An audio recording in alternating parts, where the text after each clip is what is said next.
জয় গৌর, জয় নিতাই।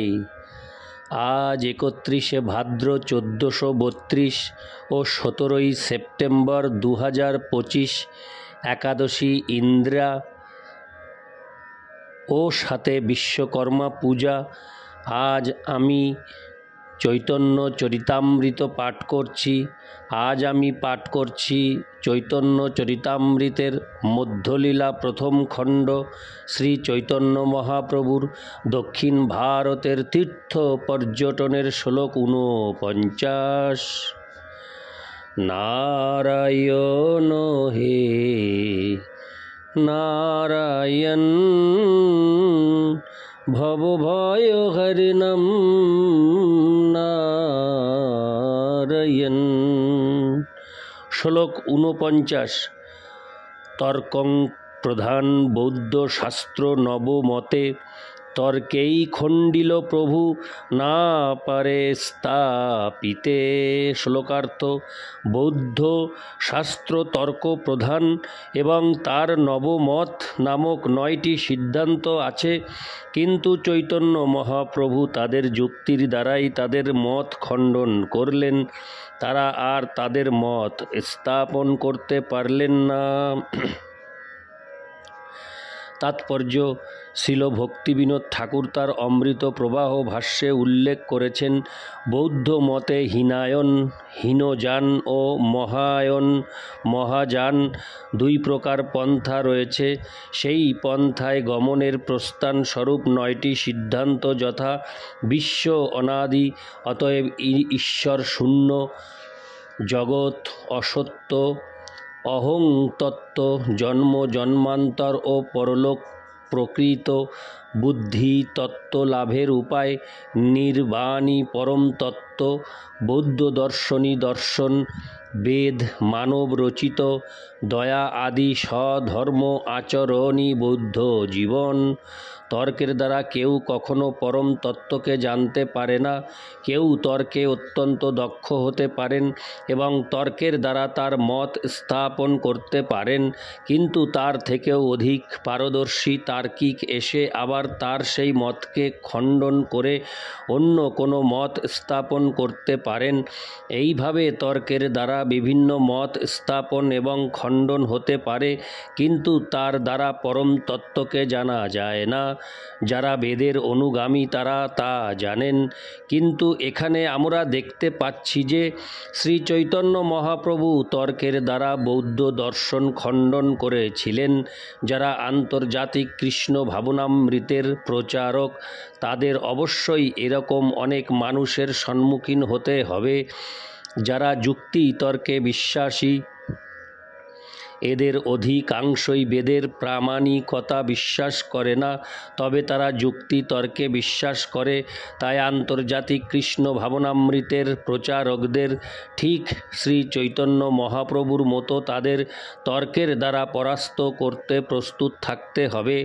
এই শ্লোকে স্পষ্টভাবে বলা হয়েছে, তর্কেই খণ্ডিল প্রভু।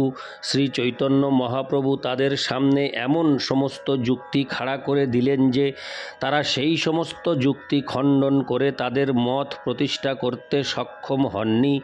তাদের প্রথম সিদ্ধান্ত হচ্ছে বিশ্ব অনাদি, কিন্তু তা যদি হয় তাহলে লয় কিংবা বিনাশের কোনো প্রশ্ন ওঠে না। কিন্তু বৌদ্ধদের মতে লয় বা ধ্বংস হচ্ছে সর্বশ্রেষ্ঠ সত্য।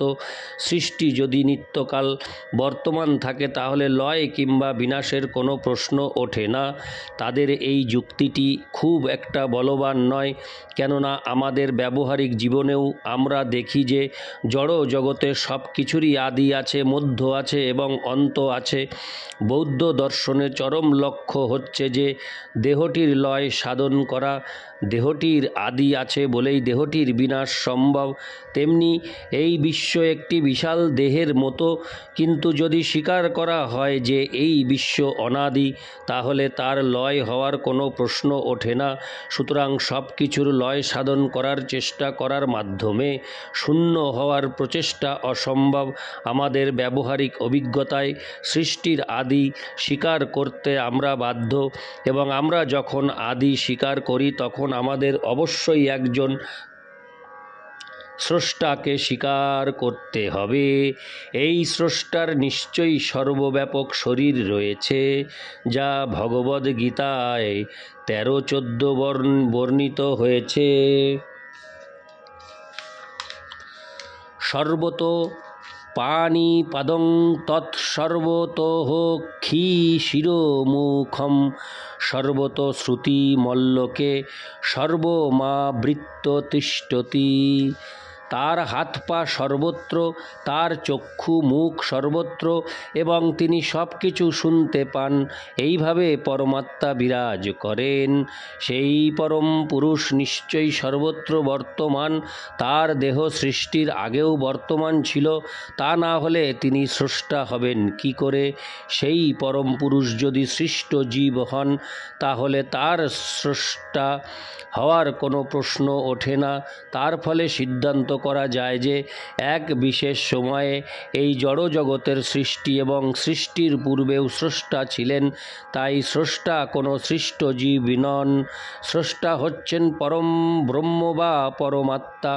জড় পদার্থ কেবল আত্মার থেকেই নিকৃষ্টই নয়, তা প্রকৃতপক্ষে আত্মার ভিত্তিতেই সৃষ্টি হয়েছে। জীবাত্মা যখন মাতৃজঠরে প্রবেশ করে, তখন মায়ের দেওয়া জড় উপাদানগুলি দিয়ে তার দেহ সৃষ্টি হয়। হরে কৃষ্ণ। তার দেহ সৃষ্ট হয়। এই জড় জগতে সব কিছুরই সৃষ্টি হয়েছে। অতএব একজন স্রষ্টা নিশ্চয়ই রয়েছেন, যিনি হচ্ছেন জড় পদার্থ থেকে সম্পূর্ণ ভিন্ন পরম আত্মা।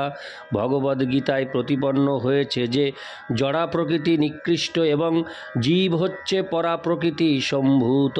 সুতরাং নিকৃষ্ট এবং উৎকৃষ্ট উভয় শক্তি পরম পুরুষের। বৌদ্ধরা বলে যে জগৎ অসত্য, কিন্তু তাদের এই সিদ্ধান্তটিও অর্থহীন। জগৎ অনিত্য, কিন্তু তা বলে অসত্য নয়। যদিও আমরা আমাদের দেহ নই, তবুও যতক্ষণ আমাদের দেহটি রয়েছে ততক্ষণ আমাদের দেহের সুখ দুঃখ অনুভব করতে হয়। আমরা সেই সুখ দুঃখগুলি খুব একটা গুরুত্ব নাও দিতে পারি, কিন্তু তা হলেও তা বাস্তব। আমরা বলতে পারি না তা মিথ্যা। দেহের সুখ দুঃখগুলি যদি মিথ্যা হতো, তাহলে এই জগৎও মিথ্যা হতো, এবং তাহলে কেউই তার কোনো গুরুত্ব দিত না। অতএব সিদ্ধান্ত হচ্ছে এই জড় জগৎ অসত্য বা কল্পনা নয়, তা অস্থায়ী। বৌদ্ধ মতে অহং হচ্ছে চরম তত্ত্ব, কিন্তু তাহলে আমি এবং তুমির স্বাতন্ত্র্য থাকে না। যদি আমি না থাকি এবং তুমি না থাকো, অর্থাৎ যদি আমাদের স্বাতন্ত্র্য ব্যক্তিত্ব না থাকে, তাহলে তর্কের কোনো সম্ভাবনাই থাকে না। বৌদ্ধেরা তর্কের উপর নির্ভর করে, কিন্তু অহং যদি একমাত্র তত্ত্ব হয়, তাহলে কোনো প্রশ্নই ওঠে না। তর্ক করতে হলে তুমি বা অন্য আর একজন ব্যক্তি অনস্বীকার্য। দ্বৈত দর্শনে জীবাত্মা এবং পরমাত্মার অস্তিত্ব অবশ্যই থাকবে। ভগবদ্গীতায় 2য় অধ্যায়ে 2:12 ভগবান তা প্রতিপন্ন করে বলেছেন, নং তে বাহং জাতু নাশং ন তং নেমে জনাধিপা ন চৈব ন ভবিষ্যাম সর্বে। হরে কৃষ্ণ। ন চৈব ন ভবিষ্যাম সর্বে বয়মত পরম। এমন কোনো সময় ছিল না যখন আমি ছিলাম না, অথবা তুমি ছিলে না, অথবা এই সমস্ত রাজারা ছিল না। ভবিষ্যতেও এমন কোনো সময় থাকবে না যখন আমরা থাকব না। অতীতে বিভিন্ন শরীরে আমরা ছিলাম, এবং এই দেহের বিনাশের পরেও অন্য আরেকটি দেহে আমাদের অস্তিত্ব থাকবে। আত্মা নিত্য, এবং এই দেহে অথবা অন্য দেহে তার অস্তিত্ব চিরকাল অক্ষুণ্ণ থাকে। এই জীবনেও আমরা একটি শিশুর দেহ, একটি বালকের দেহ, একটি যুবকের দেহ এবং একটি বৃদ্ধের দেহ লাভ করার অভিজ্ঞতা উপলব্ধি করি। এই দেহটির বিনাশের পর আমরা আর একটি দেহ প্রাপ্ত হই। বৌদ্ধরা জন্মান্তরবাদ বিশ্বাস করে, কিন্তু তারা যথাযথভাবে পরবর্তী জন্মের তত্ত্ব বিশ্লেষণ করতে পারে না। 84 লক্ষ বিভিন্ন প্রকারের জীবদেহ রয়েছে, দাঁড়িয়েছে এবং পরবর্তী জীবনে আমরা তার মধ্যে থেকে যে কোনো একটি দেহ প্রাপ্ত হতে পারি, তাই মনুষ্য শরীর লাভের নিশ্চয়তা নেই। বৌদ্ধদের পঞ্চম সিদ্ধান্ত বুদ্ধই তত্ত্ব লাভের একমাত্র উপায়। এই সিদ্ধান্তটিও মেনে নেওয়া যায় না, কেননা বুদ্ধদেব বেদ মানেননি। পরম তত্ত্ব মনোধর্ম প্রসূত জল্পনা কল্পনা ও অনুমানের বিষয় নয়, তা বাস্তব বস্তু এবং তার সম্বন্ধীয় জ্ঞান বাস্তব জ্ঞান। সকলেই যদি অধিকারী হয় অথবা সকলেই যদি তার নিজের বুদ্ধিকে চরম মাপকাঠি বলে মনে করে, যা আজ একটা ফ্যাশন হয়ে দাঁড়িয়েছে, তাহলে নানা মতের সৃষ্টি হবে এবং সকলেই দাবি করবে যে তার মতটি সর্বশ্রেষ্ঠ। এটি আজ একটি মস্ত বড় সমস্যা হয়ে দাঁড়িয়েছে এবং সকলেই তার নিজের মন মতো শাস্ত্র বিশ্লেষণ করে একটা মত সৃষ্টি করছে। এখন সকলেই একটি মত খাড়া করে সেটিকে পরম তত্ত্ব বলে চালাবার চেষ্টা করছে। বৌদ্ধদের ষষ্ঠ সিদ্ধান্ত নির্বাণই পরম তত্ত্ব। নির্বাণ বা লয় জড় দেহটির বেলায় প্রযোজ্য, কিন্তু আত্মা এক দেহ থেকে আর এক দেহে দেহান্তরিত হয়। তা যদি না হতো তাহলে বিভিন্ন প্রকারের এত দেহের অস্তিত্ব কি করে সম্ভব? পরবর্তী জন্ম যদি সত্য হয় তাহলে পরবর্তী দেহটিও সত্য। যখনই আমরা একটি জড়দেহ ধারণ করি তখন আমাদের আর একটি দেহ ধারণ করতে হবে। সমস্ত জড়দেহের চরম গতি যদি বিলুপ্তি হয় তাহলে আমাদের নিশ্চয়ই অজড় বা চিন্ময় দেহ লাভ করতে হবে। যদি না আমরা আমাদের পরবর্তী জীবনকে মিথ্যা বলে গ্রহণ করতে চাই, চিন্ময় দেহ কিভাবে লাভ করা যায় সেই সম্বন্ধে ভগবদ্গীতায় 4:9 বিশ্লেষণ করে বলা হয়েছে, জন্ম কর্ম চ মে দিব্যমেবং যো বেত্তি তত্ত্বত তক্তা দেহং পুনর্জন্ম নৈতি মামেতি সোহ অর্জুন।